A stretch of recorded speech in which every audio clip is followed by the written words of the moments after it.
আপনার কি কর্কট রাশি? কর্কট রাশির মানুষেরা অত্যন্ত স্নেহপ্রবণ এবং উদার প্রকৃতির হয়ে থাকেন, কারণ কর্কট রাশি জগতের রাশি। তাই কর্কট রাশির মানুষদেরকে বাইরে থেকে দেখলে কঠোর মনে হলেও এদের ভিতরটা অত্যন্ত নরম হয়ে থাকেন। এরা অত্যন্ত আবেগপ্রবণ হয়ে থাকেন। আবেগের ঝুঁকি ওরা অনেক কিছু কাজ করে থাকে।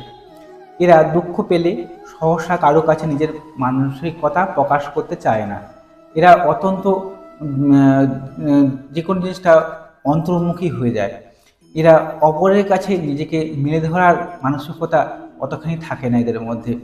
তবে এরা অত্যন্ত ধার্মিক হয়ে থাকেন, স্নেহপ্রবণ হয়ে থাকেন, মায়া মমতায় পরিপূর্ণ হয়ে থাকেন কর্কট রাশির মানুষেরা। কর্কট রাশির মানুষেরা অপরকে নিজের স্নেহ মায়া মমতায় আকর্ষণ করতে পারে। তাই কর্কট রাশির মানুষেরা অত্যন্ত স্নেহপ্রবণ হয়ে থাকেন। আপনি যদি কর্কট রাশি হয়ে থাকে তাহলে অবশ্যই আমাকে জানাবেন। নমস্কার।